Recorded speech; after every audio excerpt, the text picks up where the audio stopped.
सभी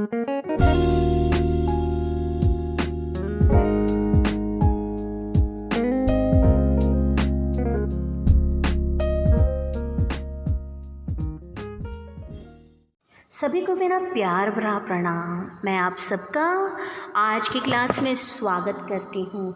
चलिए जानेंगे रायदास बानी का अगला भाग। प्यारे विद्यार्थियों, अगले भाग में जाने से पहले जानेंगे कि रैदास जी ने जो संत कवि मध्यकालीन युग के भक्तिकालीन धारा के सुप्रसिद्ध राम भक्त कवि हैं और राम ही उनके सर्वस्व हैं। ऐसे अनन्य भक्ति रैदास ने उस समय में की थी। रैदास का नाम हिंदी साहित्य में बड़े आन बान शान के साथ लिया जाता है। पहली पंक्ति में रैदास ने भगवान और भक्त के संबंध को बहुत ही अच्छी तरह से वर्णित किया है। भगवान श्री राम रैदास के अनन्य भगवान श्री राम रैदास के भगवान हैं और रैदास श्री राम की अनन्य भक्ति करते हैं। रैदास कहते हैं कि राम के प्रति उनका प्रेम इतना अधिक है कि वे राम से अलग होकर जी नहीं सकते। वे कई उदाहरणों के द्वारा भगवान और भक्त के अभिन्न संबंध का वर्णन करते हैं। भगवान तो चंदन है तो भक्त पानी है। चंदन चूर्ण से मिलकर पानी एकमेव हो जाता है, उसी तरह भगवान की भक्ति में भक्त एकमेव हो जाता है। उसकी खुशबू शरीर के अंग अंग में बस जाती है। उस सुगंध को अलग करना असंभव है।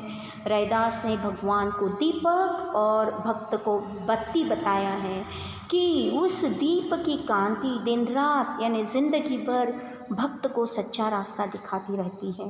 रैदास भगवान को मोती कहा। रैदास ने भगवान को मोती कहा है और भक्त को धागा कहा है, यानी मोती धागे का अटूट संबंध दोनों की निकटता का परिचय देता है। भगवान और भक्त का संबंध सोने और सुहागे यानी भगवान की आज्ञा का पालन करने वाला सेवक। रैदास इस प्रकार पहले पद में भगवान और भक्त के निकटतम और मधुर संबंध का वर्णन करते हैं। आगे के पद में रैदास जी ने मेहनत के महत्व को बताया है। कुल इस पूरे रैदास बानी में 3 पद हैं। पहला पद राम के भक्ति के बारे में है, दूसरा पद मेहनत के महत्व के बारे में है और तीसरा जो पद है एक आदर्श राज्य के बारे में है। तो चलिए जानेंगे आज के क्लास में दूसरा पद। रैदास श्रम करी खाई ही, जो लो पार बसाई, नेक कमाई जो करई, कबूह न निह फल जाय। प्यारे विद्यार्थियों, ये जो पद है ब्रज भाषा में लिखा हुआ है। तो चलिए पहले इसके मीनिंग्स जानते हैं, अर्थ जानते हैं। श्रम मेहनत, करी करना, खाइए खाना, जो लोग पार बसा इस दुनिया में रहना है तो, नेक कमाई यानी मेहनत की कमाई, ईमानदारी की कमाई, जो यानी जो व्यक्ति करई करता है, कबहू कभी भी, न नहीं, यह निहफल है। निहफल यानी निष्फल, जाए जाना या होना। तो चलिए इस कविता के भाव को हम जानेंगे। रैदास जाति के चमार थे। चमार यानी कॉबलर। वे जूते बनाकर अपने घर बार का पालन पोषण करते थे। वे अपने व्यवसाय पर गर्व करते थे। रैदास जीवन में परिश्रम को बहुत महत्व देते हैं। रैदास कहते हैं कि हर एक व्यक्ति को मेहनत करके रोजी रोटी कमानी है, किसी को भी निर्भर नहीं, किसी के ऊपर भी निर्भर नहीं रहना चाहिए। तो इस पद में रैदास बताते हैं कि रैदास श्रम कर खाई ही। रैदास कहते हैं इस पद में प्रत्येक मनुष्य को ही परिश्रम करके खाना चाहिए, क्योंकि श्रम करने से ही मनुष्य को मंजिल यानी लक्ष्य तक पहुंच सकता है, जीवन में सफलता की तरफ पहुंच सकता है। जो व्यक्ति देखो, रैदास श्रम कर खाइए, श्रम कर खाना यानी मेहनत करके ही खाना है। जो लो पार बसाए ने, इस दुनिया में रहना है तो व्यक्ति को सिर्फ और सिर्फ एकमात्र मूल मंत्र है हार्डवर्क, मेहनत करके ही खाना है। जो व्यक्ति नेक कमाई करके खाता है उसका फल कभी भी व्यर्थ नहीं जाता। नेक कमाई जो करी कबू न निष्फल जाए। हराम की कमाई या गलत तरीके से कमाई के पैसे हमेशा नाले में बह जाते हैं। मनुष्य को उसका सही तरीके से भोग नहीं कर पाता।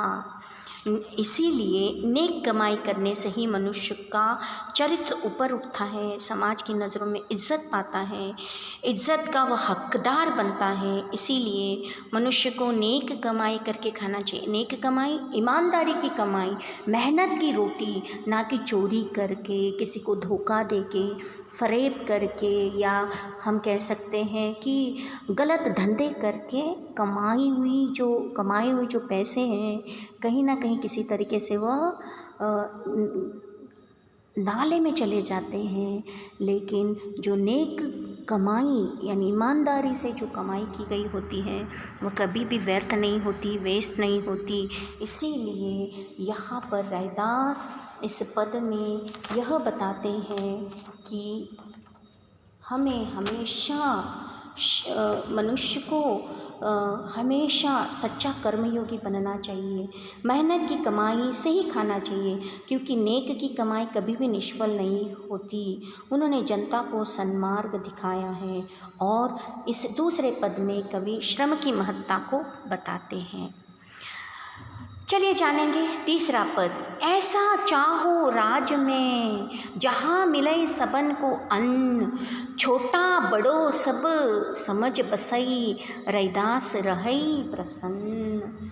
कवि यहाँ पर तीसरे दोहे में यह बताते हैं कि पहले हम इसका अर्थ जानेंगे कि सबन सभी, राज राज्य, सब सब।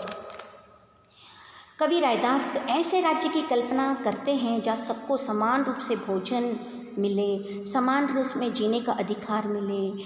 ऐसा होता है तो रैदास अपने आप को हमेशा प्रसन्न यानी खुश मानते हैं। सभी को भोजन मिले, कोई छोटा बड़ा ना हो, अमीर गरीब ना हो, जाति भेद ना हो, सभी को समानता से समाज में अधिकार मिले, हक मिले, अपनापन मिले, प्रेम मिले, तभी रैदास अपने आप को खुश मानते हैं। ये इसका अर्थ है। अंत में कवि एक ऐसे राम राज्य की कामना और स्थापना करना चाहते हैं जहाँ सभी सुखी रहे, जहाँ सभी को अन्न मिले, कोई भूखा प्यासा न हो, और जहाँ कोई छोटा बड़ा न हो, वर्ण भेद न हो, सभी समान हो। ऐसे राज्य को देखकर रैदास प्रसन्न होते हैं। तो कुछ इस तरह से रैदास अपने इस अंतिम कविता के भाग में राम राज्य की, ऐसे राज्य की कामना करते हैं जहाँ कोई भूखा ना हो, जहाँ कोई भेदभाव ना हो। तो इस तरह से तीसरे पद में कवि एक आइडल सिटी, एक आदर्श राज्य की कामना करते हैं। आज की क्लास के लिए बस इतना ही। धन्यवाद।